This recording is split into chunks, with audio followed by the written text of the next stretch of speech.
Assalamualaikum warahmatullahi wabarakatuh. Nama saya Rimawanti Fauzia, NRP 57 dari 23 ITB. Masih dengan lecture Science dari Enggak Semara Eskom OCE. Kali ini kita bertemu di praktikum yang ke-12 dan akan membahas mengenai more package concept. Jadi minggu sebelumnya sudah membahas package concept. Kali ini akan dibicarakan lebih dari package.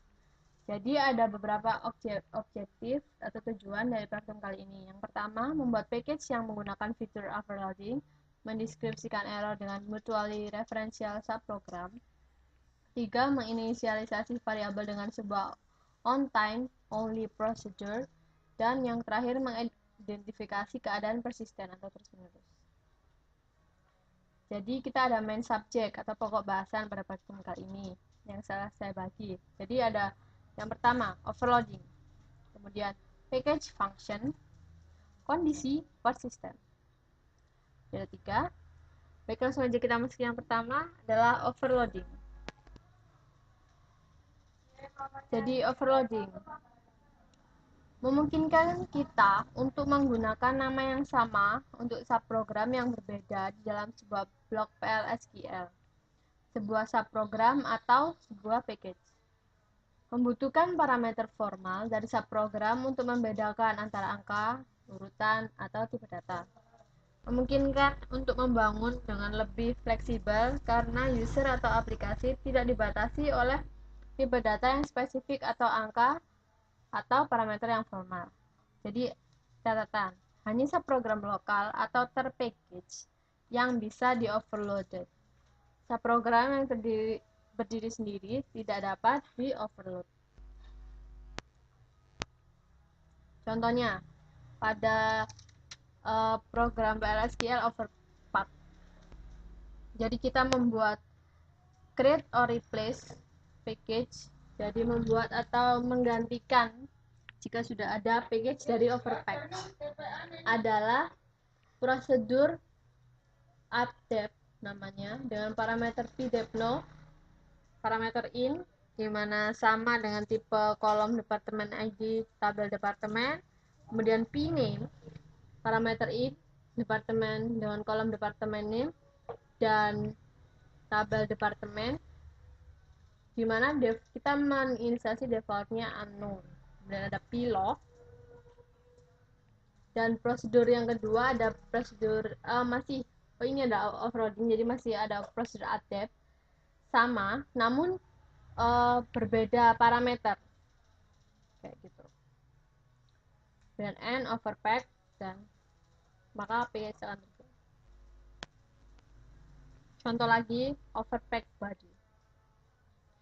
Sama ya dengan yang tadi, dan tadi sudah membuat package-nya, package spesifikasinya. Sekarang package body-nya dimana ada dua prosedur yang sama namun memiliki parameter yang berbeda. Jadi pada ini memiliki parameter pdepno, pname, pilot yang sesuai dengan kolom-kolom pada tabel departemen.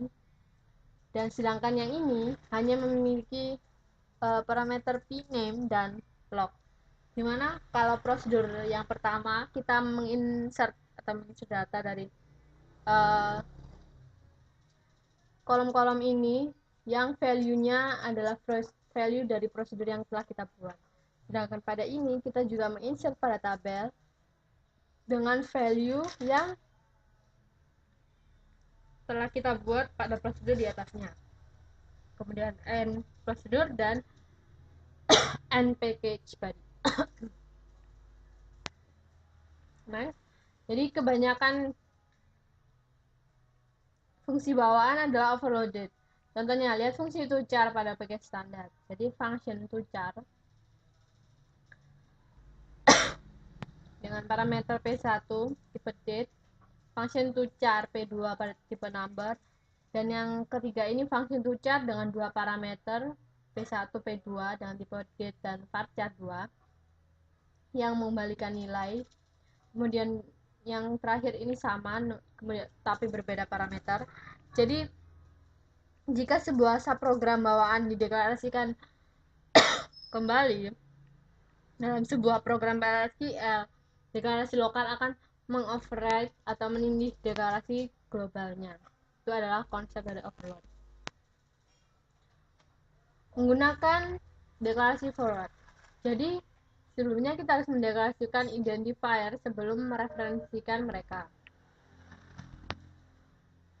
Contoh, create or replace package body dan nama forward pack, dimana dia adalah prosedur word bonus bla bla bla. Kemudian ini ada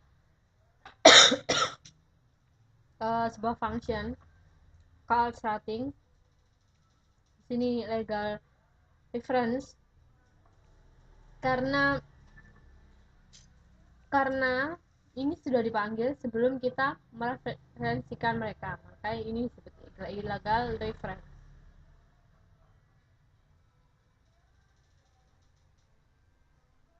Ini contoh yang lain,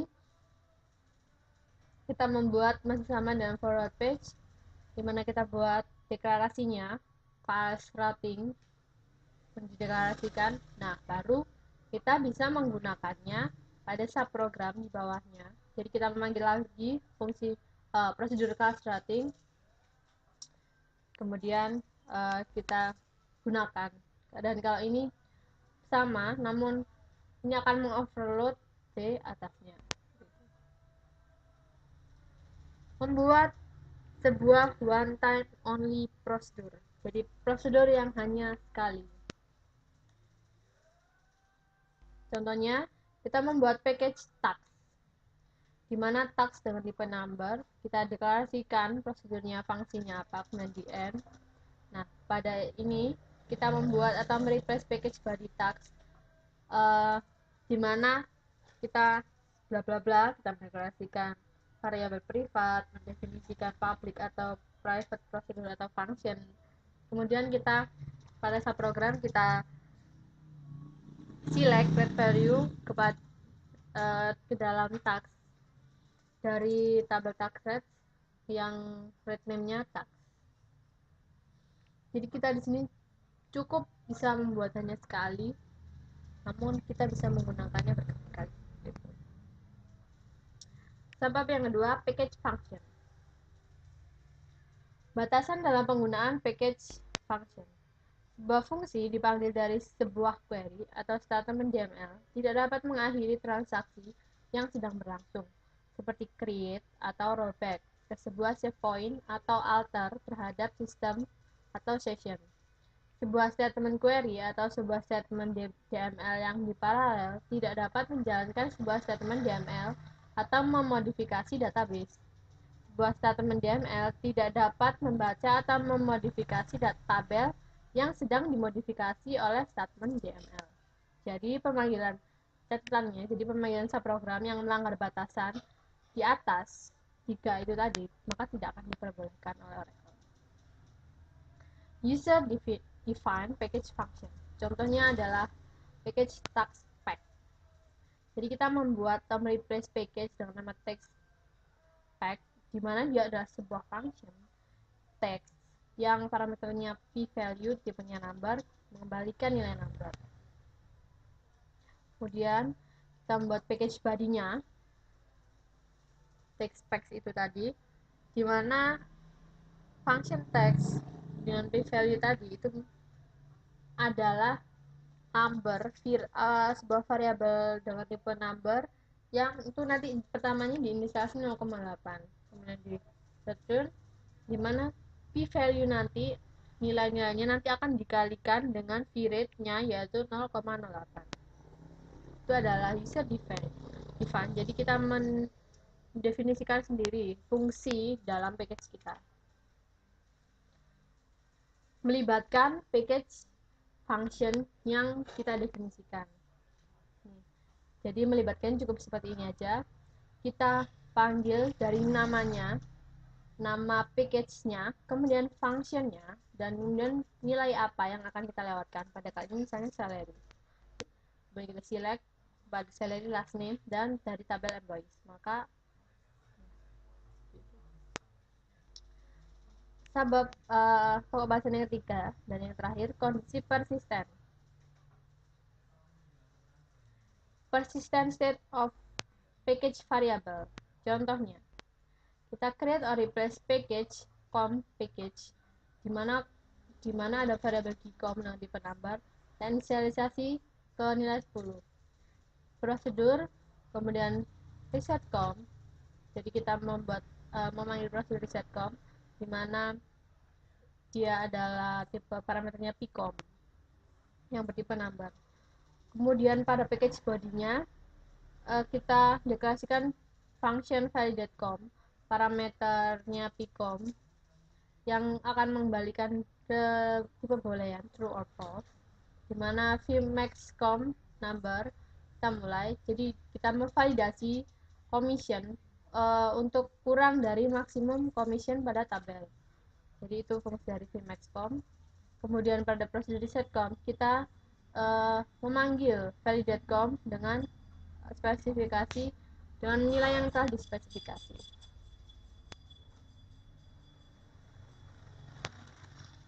Masih pada persistent state of package variable. Nah, jadi di sini contohnya pada saat ini jam 9 di mana Visual Code execute atau menjalankan ini package ini, function ini, di mana dia menjelaskan 0,4 itu lebih besar dari 0,25.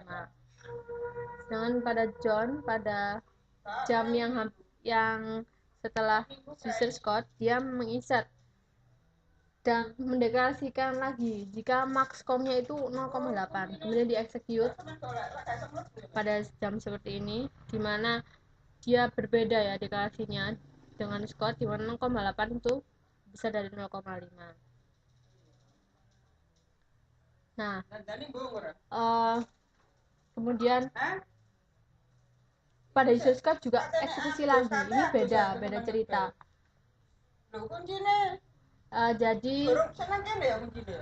Jadi user Scott pada jam 10 mengeksekusi com package resetcom dengan nilainya 0,6, maka akan terjadi invalid karena pada sebelumnya dia telah mendeklarasikan jika 0,4 itu adalah maxcom-nya, maka ini akan jadi invalid. Jadi ini ada dua skema yang berbeda seperti itu. Dan pada John dia bisa dia rollback istilahnya, jadi dia mengembalikan nilai yang ke asalnya, maka ini adalah asalnya 0,8.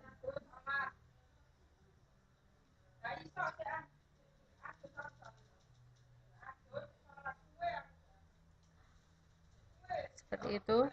Sedangkan jika pada user squad tadi invalid, maka user John itu akan valid karena dia telah melakukan rollback dan dia login again, dimana gcom-nya itu sama dengan 10 dan maxcom-nya itu 0,4. Nah, otomatis ini tidak menyalahi dari apa yang telah didefinisikannya tadi di awal, maka valid. Mengontrol persistent state of a package cursor. Jadi, contohnya kita membuat package packcure di mana itu isinya adalah sebuah kursor C1 yang intinya itu adalah sebuah query dari employee ID pada tabel employee, di mana diurutkan secara descending. Kemudian dia memanggil prosedur proc1 3 rows, proc kemudian proc 4 6 rows di end.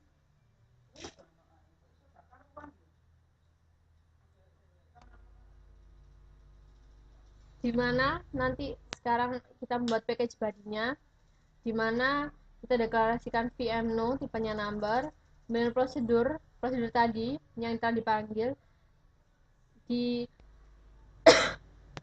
diisikan. Jadi ternyata prosedur proc1 3 rows itu isinya kita membuka kursornya tadi dari query yang tadi mengsilet tadi, kemudian looping dari C1 itu dimasukkan ke dalam vmno. Jadi nanti vmno akan masuk ke dalam kursor C1 ini dan exit jika C1 di mana rokonnya itu lebih dari 3, jadi lebih dari sama dengan 3, jadi di sini hanya akan sampai 3 saja itu. Kemudian end loop Kemudian ini pada overload, kita lakukan overload di mana bukan, maksud saya pada proc 46 itu kita lakukan lagi fetching,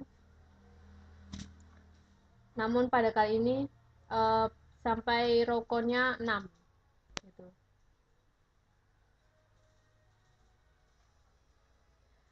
Dan untuk mengeksekusinya dari package yang kita buat tadi, kita harus set server put on, kemudian jalankan perintahnya. Kita set server put on, kemudian kita execute dari tadi package-nya apa persis yang telah kita buat, kemudian fungsi prosedurnya, maka akan menghasilkan ini hasil yang berbeda. Tabel dan record dalam package. Jadi kita di sini contohnya membuat package ya. Tipenya adalah sama mtabel ini. Tipenya itu, maksud saya mtabel ini tipenya sama dengan tabel pada employee. Kita index by binary integer. Kemudian kita buat prosedur read mtabel di mana ada parameter out,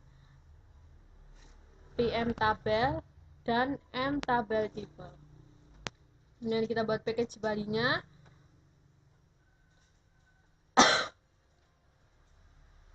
Kita deklarasikan read mtabel tadi sama Masian.